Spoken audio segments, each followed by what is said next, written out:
안녕하세요. 교육과 경제 두 번째 시간을 하겠는데 지난 시간에는 교육 경제학이 무엇인지 여러 가지 경제학적인 원리를 교육 현상에 적용하는 그런 학문으로 소개를 했었습니다. 그래서 여러 가지 시장이나 뭐 여러 가지 좀 서론을 말씀드렸는데 오늘은 좀 팀별 토의를 좀 제공하면서 동시에 여러분에게 경제학의 기초 다지기로 맹퀴의 경제학 제1장을 보시면 경제학이 무엇인지 어떤 내용을 다루고 있는지 이 부분에 대해서 좀 설명을 해드릴까 합니다. 자, 한번 가보시죠. 이제 자, 저도 형광펜 하나 만들고 자, 경제학이 무엇일까요? 여러분들 요즘 가려지는 부분이 있는데, 여러분들 파워포인트 출력을 하든지, 자료로 다운로드 받아갖고 보시면 좀 유용할 것입니다. 제가 이렇게 가리고 했는데 도저히 제가 이거를 지금, 잘 다루기가 어렵네요. 그래서 지금 이걸 켜놓고 하니까 여러분들 양해 좀 해주세요. 경제학이라는 게 무엇이냐? 맹큐는 이렇게 얘기합니다. 한 사회가 희소자원을 어떻게 관리하는지를 연구하는 학문이다. 자, 한 사회가, 한 국가가 희소자원, 희소성이라고 얘기했습니다. 아주 한정된 자원입니다. 이 한정된 자원을 어떻게 다양한 분야, 다양한 그러한 쓰임새가 있는데 거기에 알맞게 아주 효율적으로 배분하느냐, 그리고 어떻게 관리하느냐, 이런 연구하는 학문으로 얘기했다는 겁니다. 자, 경제학의 오어는요, 오이코모스. 다른 얘기로 하면, 가정관리를 하는 사람, 가정관리가 오이코노미아거든요. 여기서 경제학이 나왔다 그래요. 힐랍시대, 그러니까 그리스 시대 때 어떤 집사들은 그 한 귀족의 어떤 여러 가지의 집안 살림들을 맡아서 최대한 대로 이렇게 경제적으로 활동을 했다고 합니다. 우리나라 시대도 조선 집사라는 게 있잖아요. 모든 집안 살림을 떠박는 뭐 이러한 것들에서 나왔다 해요. 그래서 제한된 정해진 그러한 자원을 어떻게 여러 쓸모있는 데에서 가장 최적하게 써서 최대 효과를 끌어올릴까? 요 부분들이 하나의 경제학이라는 거 말씀을 드리고 싶습니다. 경제학은 왜 알아야 할까요? 그래서 첫 번째, 이 경제학 자체가 어디 저 멀리에 있는 금성에 있는 곳에 있는 게 아니에요. 저 멀리 떨어져 있는 객관적인 사실이나 지식이 아닙니다. 결국 우리 인간의 일상생활에 아주 유용하게 써먹는 그런 학문인데, 첫 번째, 우리의 삶과 세계를 이해하는 데 도움이 됩니다. 그렇기 때문에 경제학을 배워야 되는 거예요. 자, 예를 들면 강남에서 아파트를 구하기 어려운 이유가 뭘까요? 또 왜 교육비 투자가 높은 자녀들의 성적이 더 높은가요? 좋은 학교와 아파트 가격은 관계가 있을까요? 이런 것들을 우리가 생각해 보는 겁니다. 여러분 다 답을 알고 있죠? 좋은 고등학교일수록 달리하면 강남 8학군의 학교가 서울대를 많이 가기 때문에 거기에 있어야 그 지역에 살아야만 그 학교에 배정될 가능성이 높고, 또 그러한 부류의 학생들 분위기 속에서 공부를 해야 공부를 더 할 수 있다고 믿기 때문에 그런 좋은 학교에 해당되는 그런 아파트 가격은 상당히 높을 수밖에 없지요. 이런 것들을 우리가 이해하는데 경제학은 도움을 줄 수가 있습니다. 두 번째로 경제활동에 참여하고 합리적인 의사결정을 하는데 유용합니다. 경제활동에 참여하고 합리적인 그런 의사결정을 하는데 유용하는데, 예를 들면 학교 교육은 어느 수준까지 내가 대학교만 마치면 될까? 아니면 대학원까지 석박사까지 나와야 내가 이 경제활동했는데 더 많은 돈을 벌 수 있을까? 이런 것들을 결정하는데 유용하게 쓰일 수 있다는 것입니다. 이렇게. 자, 세 번째로는 경제 문제와 정책에 대한 이해와 평가가 가능하다는 것입니다. 자, 조세제도가 바뀌면 부동산세법이 바뀌니까 요즘에 어떻습니까? 부동산의 어떤 취득세나 양도소득세의 세 부담이 많으니까 어떻게 해요? 아예 팔지를 않던지, 또 전세법이 바뀌었잖아요. 그러니까 어떻게 해요? 전세를 내놨다 그냥 회수해버리니까 점점점 더 전세 수요가 더 높아가니까 가격은 더 높아질 수가 없죠. 뭐 이런 것들이 하나의 이해가 할 수 있고 어떤 평가가 가능한 이런 부분이다라고 생각을 하시면 되겠습니다. 자, 경제학에는 이 맨큐는 3대 질문이 있다고 합니다. 그 안에 10가지의 원리가 있다고 하는데, 첫 번째 3대 질문은 바로 사람들은 어떻게 결정을 내리는가? 두 번째로는 사람들은 어떻게 상호작용하는가? 세 번째로는 나라 경제는 어떻게 움직이는가? 이게 경제학의 세 가지 질문이고요. 요 첫 번째와 두 번째를 미시경제학이라고 하고, 요 세 번째 부분을 거시경제학의 영역이라고 합니다. 거시.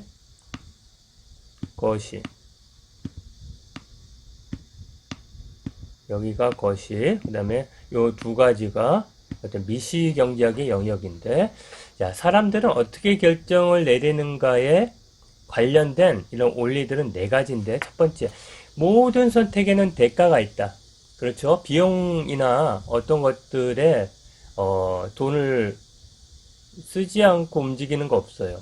뭔가를 사기 위해서는 여러분들 반드시 일정한 활동이 있어야 되고, 거기에는 반드시 비용이 따라요. 운전을 해서 백화점 가는 데까지 아무 물건 사지 않았지만 여러분은 그 시간을 들였죠. 기름값을 들였죠. 이러한 선택에는 대가가 있다는 겁니다. 선택의 대가는 그것을 얻기 위해 포기한 그 무엇이야. 다른 얘기를 하면 기회비용이라 하거든요. 뭐냐면 기회비용은 하나를 선택했을 때 이 선택함으로 해서 다른 것들을 잃어버리는 비용을 얘기합니다. 자, 그러면 어떻게 해요? 자, 하나를, 예를 들면 갤럭시 S20이 있고 노트가 있고 뭐 여러 가지가 있는데, 그 것 중에 여러 가지 스마트폰 중에 하나를 선택하면 다른 것들을 구매 못하죠. 이랬을 때 다른 거를 구매 못하는 그것이 바로 하나의 기회비용이고, 그런 선택의 대가는 그 무언가를 포기하는 그런 내용이라는 겁니다. 자, 그 다음에 합리적인 판단은 한계적으로 이루어진다. 모든 판단이 우리가 신이 아니기 때문에 어떠한 부분에 있어서 한계적일 수밖에 없습니다. 제한적인 수준에서 합리적인 판단이 일어날 수밖에 없습니다.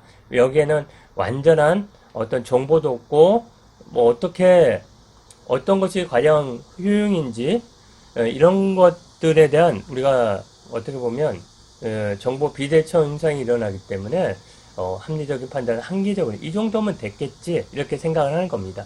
사람들은 경제적인 유인에 반응합니다. 이따 보겠지만 어떠한 것들을 구매하고 어떤 것들에 경제적인 참여를 하면서 얻게 되는 인센티브, 내가 여기 기업에 가면 굉장히 보수를 많이 받을 수 있다. 그러면은 그런 유인가에 반응한다는 겁니다. 그 다음에 다섯 번째 부분과 일곱 번째 부분은 사람들은 어떻게 상호작용하는가, 이 부분인데, 이 상호작용하는 부분에 있어서는 자유거래는 모든 사람을 이롭게 한다. 이 시장에서는 자유로운 수요와 공급에 의해서 자유로운 그런 경제활동이 있는데, 이러한 자유거래는 모든 사람을 이롭게 한다.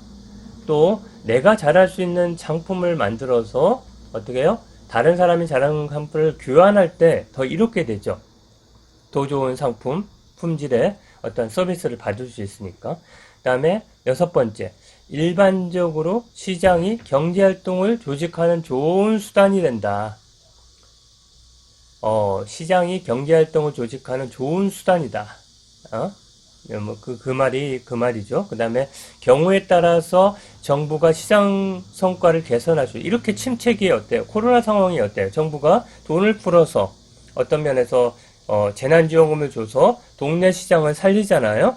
그래서 이 돈이 돌아가니까 어떤 또 다양하게 선순환이 일어나잖아요. 이런 것들이 이제 이걸 정부 개입이라고 합니다.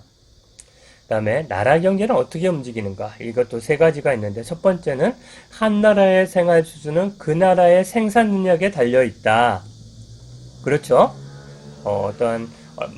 그 GDP라고 하죠. 그 나라의 어떤 국내 총 생산의 측면에 있어서 어떻게 생산 능력이 많으면 많을수록 세금도 많이 낼 것이고, 또 그 안에 다양한 어떤 품질의 어떤 것들을 제공하기 때문에 그 생활 수준은 높아갈 수밖에 없다. 통화량이 지나치게 증가하면 물가는 상승. 이걸 인플레이션 해야죠. 돈이 이렇게 많이 하면 돈의 가치가 높아지고 물가는 상승할 수밖에 없죠. 이렇게 단기적으로 인플레이션과 실업 사이에는 상충 관계가 있다. 이따 보겠습니다. 이러한 3대 질문과 10개 원리에 대해서 여러분들에게 한번 더 구체적으로 다음부터 설명하도록 하겠습니다. 자, 지금부터 이제 하나하나 한번 살펴보도록 할게요. 자, 사람들은 어떻게 결정을 내리는가? 첫 번째는 모든 선택에는 대가가 있다. 선택에는 가치의 트레이드오프, 이 교환적인 측면이 있다. 상충관계가 있다. 라는 측면인데요. 자, 예를 들면 이겁니다. 자, 효율성과 형평성이 있습니다. 우선 효율성은 뭐냐면 가지고 있는 희소자원의 최대 효과를 얻는 것. 떡의 크기를, 파이를 크게 해가지고 많은 사람들에게 혹은 떡의 크기를 크게 해서 다양한 분야의 어떤 면에서는 효과적으로 자원을 분배하고 어떤 효용성을 높이는 것. 요거를 효율성이라고 얘기한다면, 형평성은 어떻게 하면 경제 발전의 혜택이 사회 구성원에게 균등하게 분배되는 것. 이걸 갖다 있는데 떡을 나누는 방법이에요. 예를 들면 잘 사는 사람에게 많은 보수를 줘서 그 보수로 하여금, 왜 이렇게 뜨지? 그럼 보수로 하여금 보수를 받게 하고, 그래서 어떻게 보면 그 사람들이 보다 더 다양한 곳에 투자를 함으로써 수익을 더 얻어서 또 세금을 내고, 그렇게 하는 것이 형평성에 맞는 거지, 아니면 골고루 모두에게 균등하게 배분하는 게 맞는 건지. 여러분들 2차 긴급 재난지원금을 한다는데 지금 또 감동을 선별적으로 줘야 된다, 아니면 모두에게 균등하게 줘야 된다. 어떻게 생각하십니까? 어느 게 더 형평성에 맞다고 생각해요? 자, 한번 볼게요. 코로나 위기로 국민에게 긴급 재난지원금을 2차로 지급할 계획을 지금 갖고 있죠. 이를 위해서 정부가 개인소득세를 인상한다면 어떤 일이 발생할까요? 여러분들 이제 어떤 것들을 세금을 많이 걷어야 되잖아요. 그래서 소득세를 확 인상했어요. 그럼 어떤 일이 발생할까요? 효율성과 형평성 차원에서. 형평성은 갖출 수 있습니다. 세금을 많이 내니까 경제적으로 어려운 사람들에게 보다 많은 그러한 어떤 비용들이나 어떠한 지원을 할 수 있겠죠. 반면에 봐보세요. 개인소득세는 경제적으로 여유가 있는 사람들이 정부 유지 비용을 더 많이 부담하도록 이렇게 만들어진 거예요. 소득세. 이러한 제도는 형평성을 높이죠. 그죠? 세금을 많이 내는 것. 경제효율성을 낮출 수가 있습니다. 이게 바로 틀려요. 이거 한 부분은 높인다면 한 부분은 낮아질 수밖에 없는. 정부가 부유한 사람들의 소득을 빈곤한 사람들에게 재분배하려고 하면 열심히 일하는데 보상이 줄어들겠죠? 열심히 일하면 뭐예요? 돈을 더 많이 벌수록 세금을 많이 내는데. 그럼 덜 일하고 결과적으로 그러면 재화와 서비스는 줄어들어서 떡의 크기가 줄어들겠죠. 그러면 어떻게 해요? 세금이 적게 거치면 어려운 사람들에게도 적게 들어갈 수밖에 없죠. 이게 하나의 모든 선택에는 대가가 있다라는 그러한 의미라고 여러분들이 이해하시면 되겠습니다. 자, 선택의 대가는 그것을 얻기 위해 포기한 무엇이다. 기회비용이라 그래서 아까 무엇을 얻기 위해 포기한 어떤 것. 여러분은 일해서 받은 250만 원. 그러니까 한 달 지금 여러분이 일하면 250만 원을 받을 수 있다고 가정하게 되면 지금 여러분들이 지금 이 수업을 듣고 있고 지금 대학생으로 지내는 건 뭐냐면 매월 250만 원을 포기하고 졸업받기 위해 온라인으로 수업을 듣고 있는 것이에요. 그럼 어떻게 해야 돼요? 어떤 의사결정을 할 때 올바른 결정을 내리기 위해서는 어떻게 해야 돼요? 가장 중요한 거는 선택에 대한 기회비용을 잘 따져야 된다. 어떻게 보면 내가 어떤 것들을 구매하거나 어떤 것을 사거나 어떤 것들의 서비스를 이용할 때 우리가 생각하지 못한 게 있어요. 당장 내가, 이거 20만 원이네? 20만 원 들여가지고, 효과가 있을까? 여기까지만 생각하는 경향이 있어요. 실제 쓰는 비용. 그러나 그 안에 뭐예요?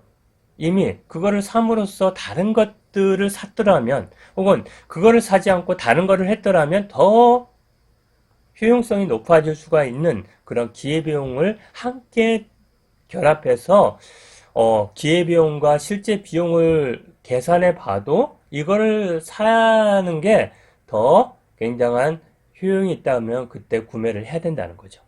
자, 그러면 여러분들 나중에 제가 제시를 하겠지만 팀 토론의 문제를 제시하겠지만 대학에서 공부하는 데 드는 실질적인 비용, 실질적인 비용은 뭐가 있을까요? 예를 들면 추후에 교육 비용에 대한 부분을 여러분들에게 제시를 하겠지만 직접 교육비, 간접 교육비가 있거든요. 예를 들면 등록금, 학용품비, 교통비 이런 것들은 실질적으로 공부하는데 쓰이는 비용이에요. 그런데 기회비용이에요. 기회비용은 어떤 거? 월 250만 원을 놓치고 있는 거죠. 그러면 그 경제적 가치를 한산하면 얼마가 되겠습니까? 즉 4년간 대학을 다니는 비용은 여러분 얼마를 치르고 지금 다니고 있죠? 실질적으로 등록금 뭐 이런 거 포함해갖고 4, 5천만 원이라고 얘기를 하는데 사실은 더 많죠. 왜? 올별로 250만 원이니까 1년이면 3천만 원씩 해서 4년간 1억 2천을 포함해서 4천만 원의 비용을 더해야 1억 6천만 원을 지금 여러분을 투자하고 지금 어떻게 보면 대학 교육을 다니고 있는 거예요. 자, 그랬을 때 여러분들이 적어도 5년 내지 10년 내에 여러분 이런 6천 이상을 벌 수가 있습니까? 4년 이상을 일해서 여러분들이 1억 6천을 이상을 벌어야 여러분들은 뭐냐면 투자 해수류율이 있다는 겁니다. 그렇게 자, 한번 이렇게 나중에 한번 생각을 해보세요. 그 다음에 세 번째예요. 합리적인 판단은 한계적으로 이루어진다. 합리적인 사람은요, 한계적인 변화의 이득과 비용을 비교합니다. 현재 진행 중인 행동을 지속할지 변경할지를 결정하는데요. 다른 얘기하면 한계 이득입니다. 하나를 했을 때 만족하는 거예요. 근데 두 개, 예를 들면 여러분들, 자, 지금 잔뜩 배고픕니다. 근데 찐빵이 10개가 있어요. 처음에 하나를 먹었더니 너무 맛있어하고 너무 만족해. 2개, 3개, 4개 하다 보면 어때요? 여러분들? 한 4개쯤 먹다 보면 이제 배불러서 점점점 만족도가 떨어지죠? 바로 그거입니다. 한계 이득과 한계 비용이 대비해갖고 이득이 더 크면 클 때 선택한다는 거예요. 자, 예를 들면 이거예요. 자, 여러분들이 이제 공항에 가서 1시간쯤 이제 되면 비즈니스 클래스이 여러 가지가 좀 텅텅 비어서 가는 경우가 있어요. 300만 원인데 내가 좀 더 돈을 내고 비즈니스 클래스로 좀 업그레이드 할 수 있을까요? 그렇게 물어보면 가능하다고 할 수도 있어요. 저렴한 가격에 갈 수도 있습니다. 한번 물어보세요. 나중에. 야, 그렇다면 한번 물어볼게요. 여러분들한테. 이륙 1시간 전 비즈니스 클래스 300만 원을 60만 원으로 판매하는 것은 판매자로 쓰면서 항공사 측면에서 합리적인 결정일까요? 아닐까요? 자, 한번 봅시다. 한번 여러분들 한번 생각해 보세요. 자, 사람들은 경제적인 요인에 반응합니다. 자, 합리적인 사람은 어떤 행동을 하고자 할 때 그 행동에 따른 이득과 비용을 비교해서 의사결정하기 때문에 경제적 요인에 반응한다. 자, 봐봐요. 휘발유 값이 인상하면 여러분요, 대중교통을 이용하죠. 그럼 어떻게 돼요? 상당히 저렴한 가격으로 대중교통 통근 수단을 이용할 수가 있죠. 혹은 어떻게 합니까? 연비가 좋은 경차나 하이브리드 차를 구비하든지 직장 근처를 이사함으로써 어떻게 해요? 휘발유 값의 인상에 대한 그런 부분들을 반영하는 거죠. 자, 한번 어떤 어떤 것들이 있을까요? 학원비가 꽁충 뛰어올, 그런데 봐보세요. 한번. 교육 분야에서는. 한번 이번에, 이거 첫 번째는 뭐냐면, 어떤 예가 있는지 한번 생각해 보는 거예요. 자, 두 번째로는, 학원비가 꽁충 뛰더라도 유명 학원들을 제치할 것이 있나요?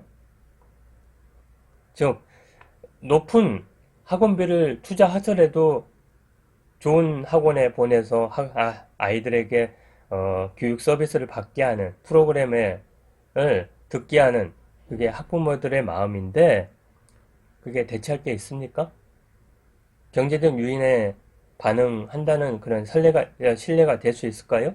학원비 고충이 많은 학부모에게 학교 교육을 통해 대체할 수 있는 어떤 것을 제공할 수 있을까요? 한번 생각을 해보십시오. 요거는 뭘 의미하면, 자, 학원비가 너무 돈이 많아. 그렇기 때문에 학교에서 좋은 프로그램을 제공해주는 방과 후 프로그램 있잖아요, 여러분들. 방과 후 학교. 이런 것들을 대체하는데 학부모들은 그 대체를 만족하나요? 어떠나요? 비싸더라도 학원을 보내나요? 이 의미입니다. 그 다음에, 자, 자유거래는 모든 사람을 이롭게 합니다. 사람들은 타인과 거래하면서 많은 이득을 얻습니다.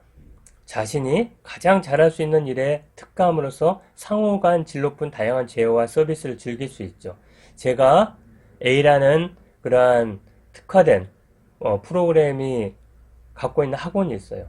또 B라는 것들은 B라는 프로그램이 또 강점이 있어요. 이렇게 강점들이 있으면 어떻게 해요?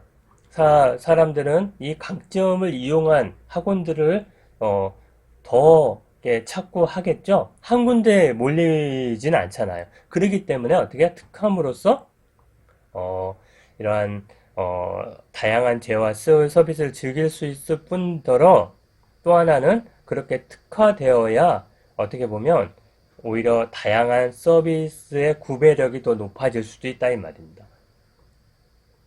또 이런 공급자 간에도 A와 B 간에 특화되어야만 서로 간에 협력도 가능하고 네트워크도 가능해서 서로 간에 상생할 수가 있단 말이죠. 노하우를 전수해 두든지 서로 어떤 프로그램을 교차 수강을 하게끔 하든지 이렇게 해서 여러 가지 이런 서비스를 즐기게끔 할 수 있다는 겁니다. 자, 대학 또는 전공별로 특성화 프로그램을 마련하고 당당한 특성화 프로그램을 제공하고 있죠. 지금 대학에서. 이게 적용이 이런 얘기일까요? 또 개인적으로도 자신의 강점을 발견하고 그것에 투자하는 것이 효과적일까요? 한번 생각해 보시기 바랍니다. 자, 그 다음에 일반적으로 시장이 경제활동을 조직하는 좋은 수단이라고 얘기를 합니다. 무수히 많은 경제 주체들이 시장을 통해 상호작용하고 시장에서는 가격과 사익이 그들의 의사결정을 좌우하죠. 가급적이면 적은 비용에 적은 가격, 아주 낮은 가격으로 좋은 품질을 구매하기를 바라죠. 그래야 자기가 이득이 되니까. 그 다음에 그랬을 때 이 시장 경제는 뭐냐면 기업과 가게가 상호작용하면서 적절한 배분이 일어나는 이러한 경제체제를 시장경제라는데 이 시장경제의 아버지가 바로 아브라함 스미스잖아요. 이러한 많은 부분에 있어서 모든 사람이 사적 이익을만 추구하면 어떻게 되느냐, 이 사회는 어떻게 보면 공동체의 이익은 있을 수가 없다고 얘기하지만 아담 스미스는 이렇게 했어요. 시장에 보이지 않는 손이 사적 이익 추구 행위를 공동체 전체의 후생을 증진하도록 작동할 것이라고 얘기를 했습니다. 자, 그러면 볼까요? 대학은 시장 논리가 적용되는 분야일까요? 고등학교 입학도 시장 논리가 적용될 수 있을까요? 어떤 현상이 벌어지겠습니까? 고등학교 입학도 시장 논리가 적용된다면 어떤 현상이 벌어질까요? 서로 간의 경쟁에서 어떤 수요와 공급이 자연스럽게 시장 논리에 의해서 조절된다고 했을 때 대학과 고등교육에 있어서 이렇게 시장 논리가 적용됐을 때 이 교육에는 어떠한 현상들이 벌어질까요?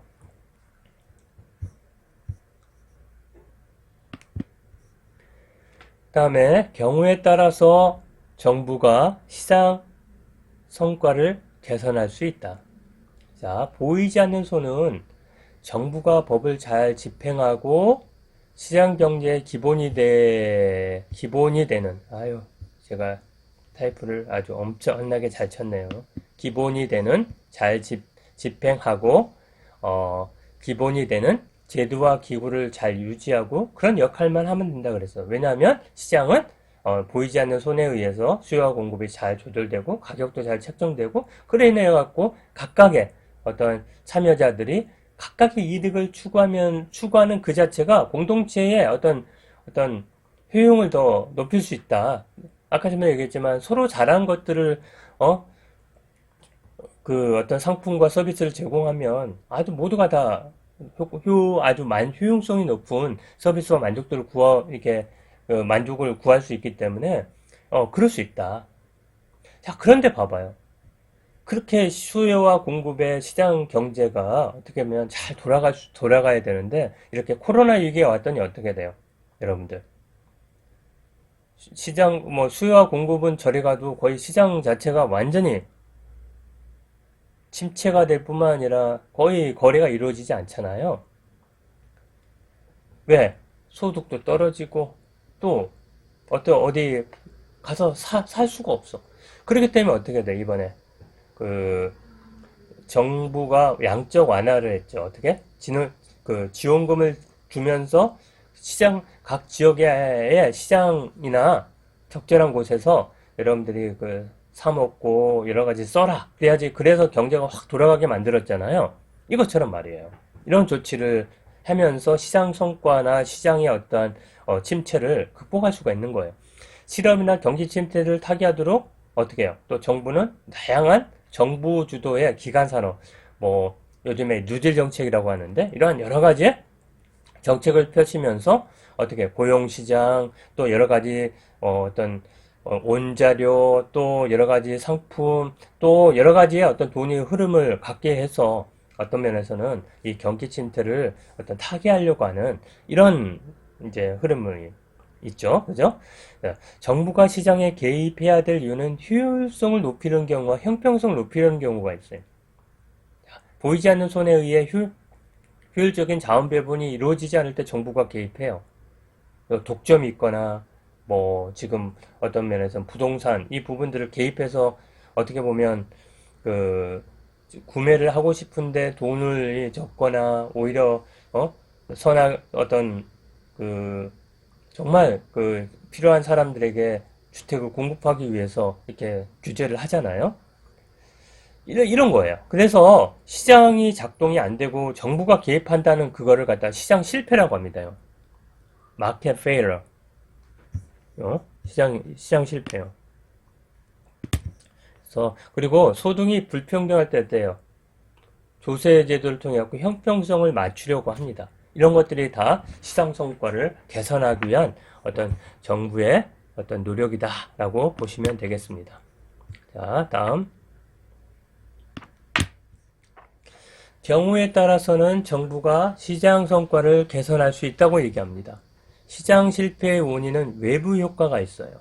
또 시장 지배력 같은 그런 효과 때문에 문제가 발생될 수 있는데요. 자, 시장 실패라는 거. 이는 뭐냐면 시장이 자유롭게 기능하도록 맡겨두어 효율적인 자원 배분이 안 돼. 뭔가 독점이 일어나. 어떤 게 일어나. 그걸 시장 지배력이 안 돼. 외부 효과. 자, 한 사람이 행위를 했는데 제3자가 경제적인 후생을 얻어. 예를 들면 환경오염 같은 거. 뭐 이런 것들이 어떻게 보면 외부 효과가 될 수 있어요. 외부, 어떻게 보면 불경제입니다. 서로 간에 상도덕을 지켜가면서 서로 간에 해야 되는데 어떤 물건을 만듦으로써 그 폐수가 흘러나가서 어떻게 보면 상품은 만들어졌지만 또 다른 제3자나 다른 사람들에게 어떻게 식수원에 오염을 끼치면 그런 것들이 결국 외부적으로 문제가 되죠.